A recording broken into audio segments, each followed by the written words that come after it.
everyone. Will Chase with ChaseNCredit. Well, today's going to be a good one because I was in an event and the question came up about the relevancy of business credit. Like, can all this be done on business credit? Wow. I guess it could.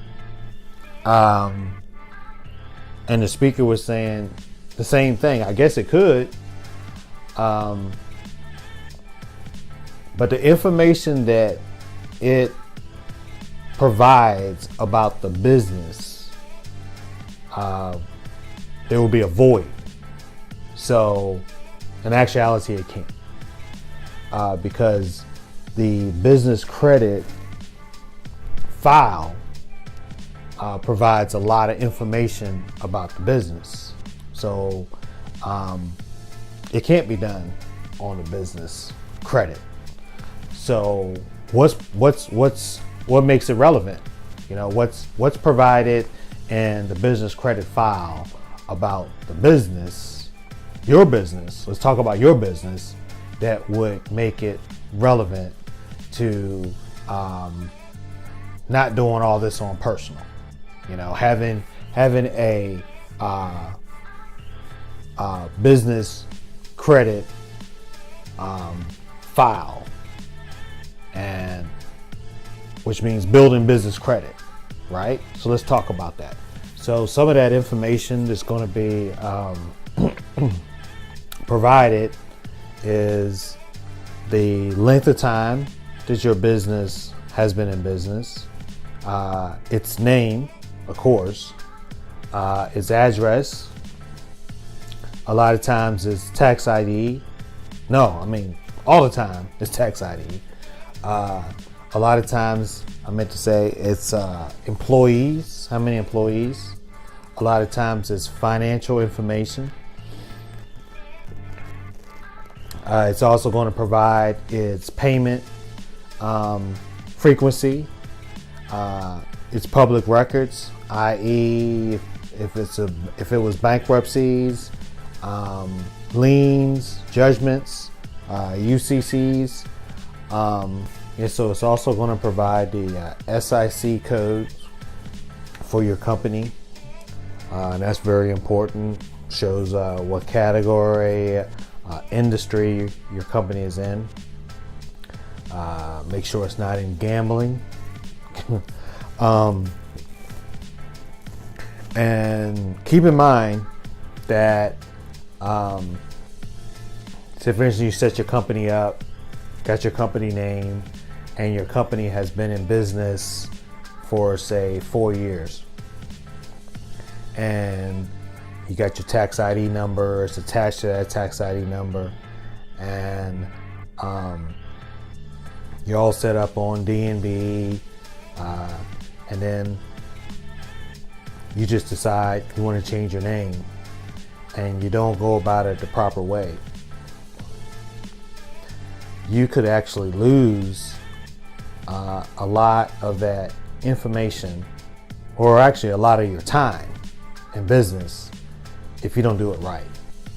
So a lot of that information follows you, or follows your company, and your company's name, and time in business is very, very valuable. You know, that's why a lot of people buy age corporations or shelf corporations, because you know they like that jump. You know, instead of waiting 2, 3, 4 years, time in service, time in business is very, very, very valuable. Time is money. I mean, that's true in a lot of factors. So you got to keep that in mind. So the IRS, when you file for your EIN, that date is recorded, and that date is also on file at D&B. So if you go in there and you sign, and you can go into your records, it'll show what date you actually started your company. So hopefully you can see basically how all this information is relevant. hopefully. Because I can tell you what, a lot of the vendors, the government, IRS, they see how all this information is relevant, because that's how they view your company. That's how they get information from your company. So you need to see how all this information is relevant for your company, as it's stated as a company. I mean, how it shows as a company that it's not an expensive hobby, air quotes. Why do people do that anyway? What's the air quotes? Anyway, just keep in mind, your business is your baby. You know, what day was it born? And then, you know, it goes, some businesses, you know, you carry it around for 9 months, you know, and a lot of businesses, they don't look like a business in 9 months. They may look like a business in 9 years. So you got to carry around that baby for 9 years before it can walk on its own. That's not surprising. So, you know, just kind of keep that in mind. All this information is relevant. So it's important that it's accurate. So if your business address is suite, you know, 1000, and suite is spelled out in one place, make sure it's spelled out in all places. All that information is relevant. Why? Because if it's not in one place, it could mess you up, you know. So it has to be accurate across the board.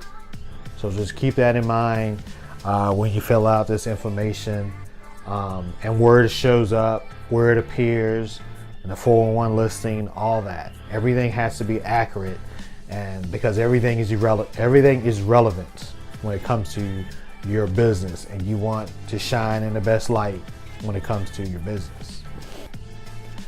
So on that note, this was Chase with ChaseNCredit, and excited to be on this voyage with you to help you do some ChaseNCredit, so you can help you bring in the resources you need to take your business to the next level, whether it be more employees, marketing, social media, you know, LinkedIn services. You know, LinkedIn's a beast. You know, we'll talk about LinkedIn. You know, all the things you need to take your company to the next level. So, you know, let's go out there and get it. You know, business credit is a tool. You're gonna need that you're gonna need that tool. You need it in your arsenal. So, you know, make sure you subscribe so you can get the next video that's coming up on a topic that's gonna help you and your company. I just love the feedback, so please send feedback. Let's talk about what you need, or what you don't understand, or what you wanna talk about next. And I just look forward to seeing y'all the next time. Take care.